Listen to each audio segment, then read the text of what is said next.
তো এই শাড়িটার সাথে আমি এই ইয়ারিংসটা বানিয়েছি। এই যে এখানে একটা অ্যাশ কালারের বর্ডার আছে, তো তার জন্য আমি অ্যাশ কালারের ঝুমকা ইয়ারিংসটা বানিয়েছি একদম কালার ম্যাচ করে। তো নেক্সট হচ্ছে এই পিঙ্ক কালারের শাড়িটা, এর বর্ডারটা হচ্ছে পার্পল কালারের, ডিপ পার্পল, তার সাথে গোল্ডেন টোন আছে। তো এই কারণে আমি এই ইয়ারিংসটা বানিয়েছি। এটাও পিঙ্ক পার্পলের মিক্স, এখানে একটা ব্ল্যাক দিয়েছি কালারটারও এনহ্যান্স করার জন্য, আর হ্যাঁ গোল্ডেন টোনে। নেক্সট শাড়ি হচ্ছে এই পিঙ্ক কালার, সরি এই ব্লু কালারের শাড়িটা। এই কালারের শাড়িটা হচ্ছে এখানে লাইট ব্লু, ডিপ ব্লু পার আর একটু ঘিয়া হোয়াইট এতগুলো কালারই রয়েছে। তো আমি ইয়ারিংসটা এরকম রেখেছি, যথেষ্ট ম্যাচ খাচ্ছে। এখানে ঝুমকাতে আমি yellow, light blue, purple, deep blue সবই রেখেছি। মোটামুটি যথেষ্ট ম্যাচ খাচ্ছে, জিনিসটা ম্যাচ খেয়ে যাচ্ছে।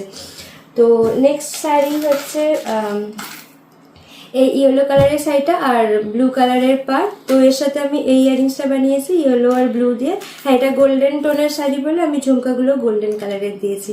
এটা হচ্ছে মানে কাস্টমাইজেশনের একটা ফায়দা, যে একদম কালার ম্যাচ হয়ে যায় জিনিসটা।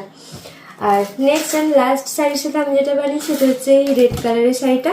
এটা হচ্ছে গোল্ডেন টোনের শাড়ি, এখানে ফুলগুলো হালকা গোল্ডেন রয়েছে। তো কানেরটা আমি এরকম বানিয়েছি, এখানে গোল্ডেন কালারও আছে আর সিলভার টোনও আছে, মানে এটাকে আমি সিলভার টোনের সাথেও পরতে পারবো বা অ্যান্ড গোল্ডেন টোনের কোনো কিছুর সাথেও পরতে পারবো এরকম।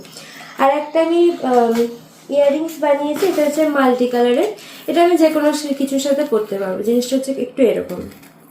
তো কমেন্ট করে জানাবে কেমন লাগবে। অ্যান্ড তোমরা যদি অর্ডার করতে চাও আমাকে জাস্ট ডিএম করে দিও, আমি বাকি ডিটেলস সেখানে দিয়ে দেবো। Bye bye.